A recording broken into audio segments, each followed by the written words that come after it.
বদনাম গোচাতে বিএনপি কঠোর, তবুও চলছে অপকর্ম। কেউ নিচ্ছে চাঁদা, কেউ আবার আওয়ামী লীগের পালানো নেতার সম্পত্তিতে চোখ দিয়েছে। দল থেকে 1000-এরও বেশি নেতাকর্মীকে অব্যাহতি বা বহিষ্কার করা হয়েছে। 1200-রও বেশি নেতাকর্মীকে কারণ দর্শানোর নোটিশও দেওয়া হয়েছে। তবুও যেন লাগাম টানা যাচ্ছে না। এই বিষয়ে সমকালে আজ একটি বিশেষ প্রতিবেদন প্রকাশিত হয়েছে। আজকের সংবাদ পর্যালোচনায় আমাদের সঙ্গে এই বিষয়ে বিস্তারিত জানাতে যুক্ত আছেন সমকালের সিনিয়র রিপোর্টার ইন্দ্রজিৎ সরকার। তার কাছ থেকে বিস্তারিত জানবো। ইন্দ্রজিৎ সরকার, সমকাল সংবাদ পর্যালোচনায় আপনাকে স্বাগত জানাচ্ছে। ধন্যবাদ। আপনার কাছে জানতে চাই, কেউ চাঁদা নিচ্ছে, আবার কারো কারো সম্পত্তিতেও চোখ দিচ্ছে, এরা কারা? এরা সবাই বিএনপির নেতাকর্মী অথবা বিএনপি নেতাকর্মী হিসেবে নিজেদের পরিচয় দিচ্ছেন। মানে অনেক ক্ষেত্রে পরিচয়টা যাচাই করে নিশ্চিত হওয়া যায়নি আসলেই তারা নেতাকর্মী কিনা, কারণ দলের যারা দায়িত্বশীল তারা অস্বীকার করছেন। আবার অনেকের ব্যাপারটা এমন যে তাদের কর্মী রাজনীতি করে, বিএনপির রাজনীতি, ওয়ার্ডে ইউনিটে যুক্ত, তো কোনো পদ নেই, অর্থাৎ তাদের অস্বীকার করাও খুব সহজ হচ্ছে। কিন্তু দল বলছে না, উনি তো আমাদের কেউ না। এই বিষয়ে আপনার একটি প্রতিবেদন প্রকাশিত হয়েছে, সেই বিষয়ে একটু বিস্তারিত জানতে চাই আপনার কাছ থেকে। হ্যাঁ, এখানে আসলে যেটা তুলে ধরা হয়েছে সেটা হলো যে 5 আগস্ট সরকার পতনের পর থেকে তো একটা পরিবর্তিত পরিস্থিতিতে চলছে দেশ। এই সময়ের মধ্যে মানে উন্নতি সমৃদ্ধির যে চেষ্টা সরকারের তরফ থেকে সেটা যেমন আছে, একটা সংস্কার, একটা নতুন প্রত্যাশা নিয়ে দেশে এগিয়ে যাচ্ছে। এর মধ্যেই দেখা যাচ্ছে যে এমনকি 5 আগস্ট সন্ধ্যা থেকেই শোনা যায় মানে এই দখল চেষ্টা, চাঁদাবাজির এই প্রক্রিয়াটা শুরু হয়েছে। তো আমাদের রিপোর্টে যেটা বলা হয়েছে, দেখা যাচ্ছে বিভিন্ন স্থানে যারা আওয়ামী লীগ এবং আওয়ামী লীগের সহযোগী অঙ্গ ভ্রাতৃপ্রতিম সংগঠনগুলো আছে, ছাত্রলীগ, যুবলীগেরা, স্বেচ্ছাসেবক লীগ, এর তো সবাই এখন পলাতক। তো তাদের যে সম্পত্তি, তাদের হয়তো বাড়ি, ব্যবসা প্রতিষ্ঠান, এগুলো দখল করে নেওয়া হচ্ছে।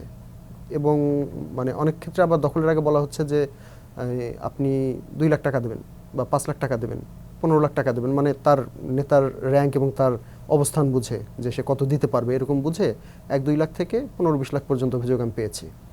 তো সেখানে দেখা যাচ্ছে যে টাকা যারা দিয়েছেন হয়তো পুরোটা দিতে পারেননি, আংশিক, অর্ধেক, তারা কিছুটা সেফ সাইডে আছেন, কিন্তু যারা দেননি তাদের ক্ষেত্রেই দখলের ঘটনাটা ঘটেছে। আবার অনেক ক্ষেত্রে টাকা না চেয়ে সরাসরি দখল বা দখল চেষ্টার অভিযোগ আছে।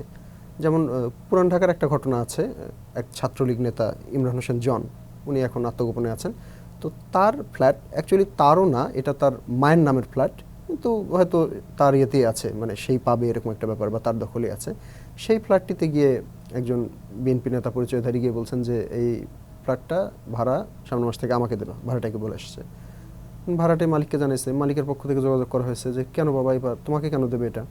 তো সে বেশ, ওই রেকর্ডটা আমাদের কাছে আছে, ওই ভয়েস রেকর্ডটা। তো সে বলতেছে যে এটা দিতে হবে, এর ভাড়া আমি নেব, কারণ এত বছর খুব দৌড়ের উপর ছিলাম, এত বছর খুব সমস্যার মধ্যে ছিলাম, এখন আমরা নেব। তো বলছে না, এটা তো তাহলে দখল হয়ে যায়। তো উনি বলছে হ্যাঁ, এটা দখলই তো, দখল না তো কি, আর লাগলে আমার জন্য অমুক ভাই আসবে। অমুক ভাইকে, তো সে মামুন ভাই নামে একজনের নাম করলো। পরে খোঁজ নিয়ে দেখা গেলো যে মামুন ভাই হচ্ছে আপনার বিএনপির একজন পদধারী নেতা। তো তার একজন সহকারী, তিনিও বিএনপি নেতা, তার সঙ্গে আমার কথা হলো। উনি বললেন যে ভাই, উনি আমাদের কেউ না, মানে যিনি চাঁদা দাবি করেছেন উনি কেউ না। উনি আরও দাবি করলেন যে উনি একসময় বরং স্বেচ্ছাসেবক লীগ বা আওয়ামী লীগের কোনো সংগঠনের সঙ্গে ছিলেন, এখন পরিবর্তিত পরিস্থিতিতে বিএনপির কোনো নেতার পেছনে ঘোরে নিজেকে বিএনপি হিসেবে পরিচয় দেয় এবং এসব অপকর্ম করে, কিন্তু তিনি আমাদের কেউ না, আমাদের দলের কেউ হলে আমরা ব্যবস্থা নিতাম। এরকম ঘটনা আবার এমন আছে যে টাকা চেয়েছে, দেয়নি বা দিতে পারেনি, পরে তার গ্যারেজ, যেমন তেজগাঁও শিল্পাঞ্চল এলাকায় একটা গ্যারেজ দখল করে নেওয়ার ঘটনা আছে। তারপর তার একই মালিকের দোকান আছে 4-5টা, সেখানে গিয়ে বলে আসছে ভাড়াটেদেরকে যে আপনারা ছেড়ে দেবেন, এখানে আমাদের লোক বসবে, মানে নতুন ভাড়াটে বসে সেই ভাড়া উনি নেবেন। এই ধরনের ঘটনা ঘটছে। আবার আমাদের বাংলা মোটর এলাকার একটা ঘটনা আছে, উনি বেশ বড় পর্যায়েরই একজন নেতা, বড় বলতে থানা পর্যায়ের আর কি। তো আমি তার অনুরোধে তার নামটা লিখিনি, এখানেও বলছি না।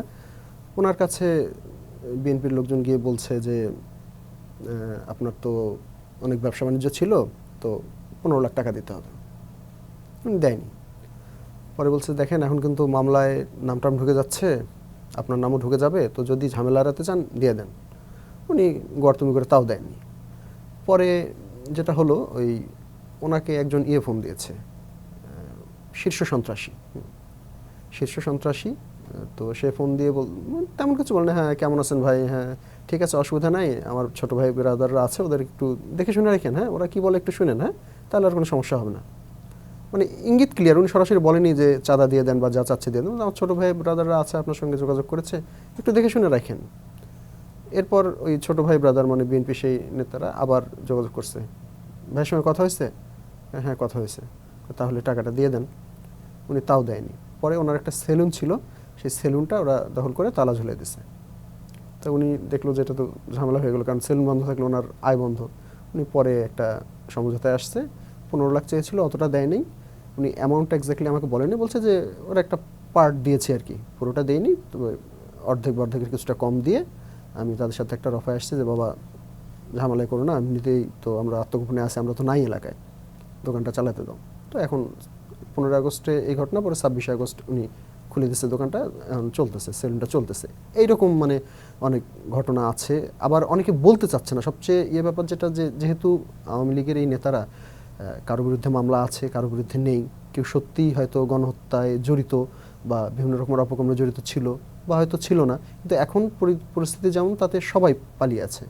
পালিয়ে থাকা এনারা পালিয়েছেন, কিন্তু এনাদের পরিবারের সদস্যরা তো রয়ে গেছেন, যে কারণে ওই ভয় থেকে অনেকে আমার কাছে স্বীকার করেছে, কিন্তু পরে বলছে যে দেখেন ভাই এটা না লিখলেই ভালো হয়, কারণ আমি তো, কেউ দেশের বাইরেও আছে যাদের সঙ্গে কথা হয়েছে, কেউ দেশের বাইরে, কেউ দেশেরই আনাচে কানাচে কোথাও আত্মগোপনে আছে, বলছে যে আমি তো একরকম আছি, আমাকে হয়তো করবে না, কিন্তু আমার ছেলে আছে, মেয়ে আছে, স্ত্রী আছে, এই ভয় থেকে অনেকে বলতে যাচ্ছে না। তো আমার যেটা মনে হয়েছে এই অনুসন্ধানটা করতে গিয়ে, খোঁজ নিতে গিয়ে, তাতে আমার মনে হচ্ছে যে আসলে এটা ব্যাপক হারে হচ্ছে, শুধু ঢাকায় নয়, দেশব্যাপী খুব ব্যাপক মাত্রায় হচ্ছে, এবং এর সঙ্গে মূলত স্থানীয় পর্যায়ের মানে বিএনপি যুবদল আমরা বলছি, ছাত্রদল বলছি, কিন্তু আসলে কিন্তু মূলত একদম স্থানীয় পর্যায়ের যে ইউনিট, একটা ওয়ার্ডের আন্ডার যে ইউনিট থাকে, ইউনিট পর্যায়ের, ওয়ার্ড পর্যায়ের, সর্বোচ্চ থানা পর্যায়ের নেতাকর্মীরা জড়িত, এবং বেশিরভাগ ক্ষেত্রে তারা মানে খুব পরিচিত মুখ না, নাম না। অনেকে আবার নাম ভাঙিয়ে, যেটা বললাম একটু আগে, নাম ভাঙিয়েও এরকম করছে, এরকম অভিযোগও আছে। কিছু কিছু ক্ষেত্রে আমরা মানে ক্রস করার চেষ্টা করেছি, দেখা গেল কেউ বলছে যে না উনি তো আমাদের দলের না বা পদের না, আবার কিছু কিছু ক্ষেত্রে দেখা গেলো যে আছে কিন্তু তার বক্তব্য পাওয়া সম্ভব হয়নি, তিনি রেসপন্স করেননি, এরকম বিষয় তো আছে। গেল চাঁদাবাজি এবং দখলের বিষয়টি। অনেকে আওয়ামী লীগের যে সকল নেতাকর্মীরা ছিলেন বা এখন আত্মগোপনে আছেন, তাদের নামে মামলা দেওয়ার ভয় দেখিয়েও কিন্তু অনেকে অর্থ আত্মসাৎ করছে, এই বিষয়টা আপনার কাছ থেকে একটু জানতে চাই। হ্যাঁ ঠিক বলেছেন, এটাই আসলে অনেক বেশি পরিমাণে ঘটছে, যদিও এ ধরনের ভুক্তভোগী বেশিরভাগই কথা বলতে চাননি। এইটা সবচেয়ে বেশি ঘটতেছে যে পালিয়ে আছে, পালিয়ে আছে, কিন্তু যারা হয়তো খুব বড় মাপের মানে অপরাধের সাথে যুক্ত ছিল না, পালিয়ে আছে কোথায়, বাড়িতে না থেকে এলাকারই অন্য কোথাও বা ইয়েতে আছে, তাদের হঠাৎ যদি কখনো দেখা পাওয়া যাচ্ছে এলাকায়, বা একটা মানুষের বাসায় সার্বক্ষণিক থাকে না, মানে কিছু সময়ের জন্য হলো বাইরে ছোটোখাটো কাজে বেরোতে হয়, এরকম কোনো সময় পেলে তাকে আটকানো হচ্ছে। এরকম একটা ঘটনা আমরা রিপোর্টে উল্লেখ করেছি, আপনার পুরান ঢাকার বাবুবাজার এলাকায় এক যুবলীগ নেতা, ওনাকে প্রথমে ফ্যামিলি শুনলো যে তাকে অপহরণ করা হয়েছে, তো তারা থানা পুলিশের কাছে গেল, থানা পুলিশ বললো যে না আমরা অপহরণ করিনি। তারপর তারা র্যাবে, আর্মিতে, মানে ওরা একটু মানে ছিল, সরগর লোক ছিল, চালক চতুর লোক ছিল, ওরা সব জায়গায় গেছে, কিন্তু কোনো আইনশৃঙ্খলা বাহিনী বা কেউ স্বীকার করেনি অপহরণের কথা। পরে কোনো একটা সোর্সে তাদেরকে খবর দিয়েছে যে না আসলে অপহরণ বলতে তাকে বিএনপির লোকজন আটকে রাখছে, এবং এরপর সেই তরফ থেকে টাকাও চাওয়া হয়েছে, 50 লাখ টাকা চাওয়া হয়েছে তার মুক্তিপণ বাবদ। 50 লাখ টাকা না দিলে তারে মামলা দিয়ে পুলিশে ধরে দেবো। এখন তার খোঁজে গেছে তার ছোট ভাই, তার ভাগ্নে, এই দুজনকেও মানে তারা আটকে রাখছে এবং মারধর করছে।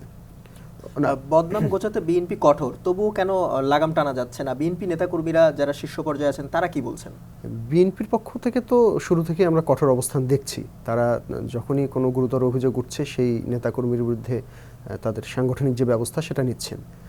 সর্বশেষ আমাদের এই সংশ্লিষ্ট প্রতিবেদনে যেটা দেখা যাচ্ছে, এখানেও তারা বলেছেন যে এরকম যেগুলো ঘটনা ঘটছে তার সবই আবার ঠিক নয়। তাদের দাবিটা এরকম যে যত অভিযোগ উঠছে সবই ঠিক নয়, অনেক অতিরঞ্জিত অভিযোগও আছে।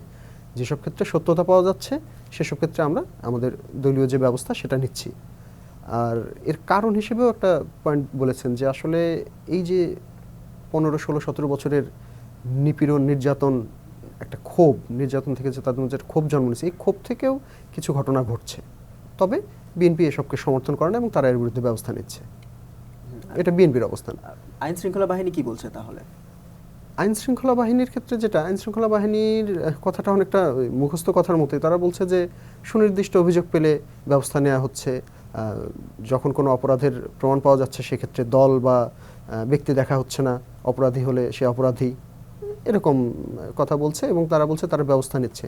যদিও আমাদের প্রতিবেদক যে চেষ্টা করেছিলেন যে কতজনের বিরুদ্ধে ব্যবস্থা নেওয়া হয়েছে বা কতজনকে গ্রেপ্তার করা হয়েছে, কী কী ধরনের অপরাধে, এরকম পরিসংখ্যান তাৎক্ষণিকভাবে পুলিশের মুখপাত্র দিতে পারেননি। কিন্তু পুলিশ যেটা বলছে যে তারা সুনির্দিষ্ট অভিযোগ পেলে ব্যবস্থা নিচ্ছে, নেবে। যে সকল নেতাকর্মীদের বিরুদ্ধে এই অভিযোগগুলো উঠছে তাদের সঙ্গে আপনার কথা হয়েছে কিনা, তাদের বক্তব্য কি? এই মানে চাঁদাবাজি এবং দখলের ক্ষেত্রে, হ্যাঁ, সব ক্ষেত্রে তাদেরকে রিচ করা সম্ভব হয়নি অভিযুক্তদেরকে, কিছু কিছু ক্ষেত্রে হয়েছে। যেখানে রিচ করতে পেরেছে সেখানে তো যে বললাম যে তারা বলছে যে প্রথমত তারা অস্বীকার করছে না, এটা ঠিক না। আবার তাদের উপরের মানে বেশিরভাগ ক্ষেত্রে তারা কর্মী বা একদম খুব ছোট পর্যায়ের তাদের দায়িত্বশীল যারা, তারা বলতেছে যে না না উনি আমাদের কেউ না।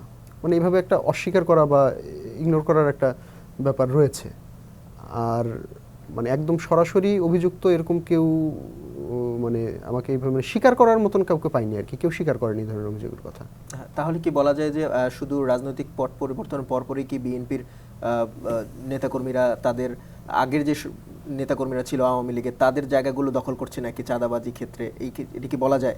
খুবই ভালো কথা বলেছেন। আসলে এইরকম কথা এখন মুখে মুখেই ঘুরছে যে মানে এই যে এত প্রাণ গেল, এই যে একটা বিপ্লব হয়ে গেল বা অভ্যুত্থান যাই বলেন, তো এর মধ্য দিয়ে যে পরিবর্তনটা আশা করা হয়েছিল সেই কাঙ্ক্ষিত পরিবর্তন বোধহয় মানে এখনো আসেনি বা কবে আসবে সেরকম সুনির্দিষ্ট লক্ষণও দেখা যাচ্ছে না। কারণ যে জায়গাটায় আগে আওয়ামী লীগের বিরুদ্ধে অভিযোগ ছিল যে আওয়ামী লীগ চাঁদাবাজি করতো বা মানে দখল বা এরকম কিছু অনিয়ম বিষয়গুলো ঘটতো, সেই জায়গায় বিএনপি এবং মূলত বিএনপির বিরুদ্ধে অভিযোগ, অন্য রাজনৈতিক সংগঠনের বিরুদ্ধে অতটা পাওয়া যায়নি। মানে বিএনপির বিভিন্ন অঙ্গ সংগঠনের নেতাকর্মী বা তাদের মানে তাদের নাম পরিচয় দিয়ে চলা কিছু লোকজনের বিরুদ্ধে এটা আসছে। তার মানে জাস্ট পালাবদল ঘটছে, যেটা আপনি বললেন, হ্যাঁ এরকমটাই হয়েছে। জি, ইন্দ্রজিৎ, আপনাকে অসংখ্য ধন্যবাদ সংবাদ পর্যালোচনায় আমাদের সময় দেওয়ার জন্য।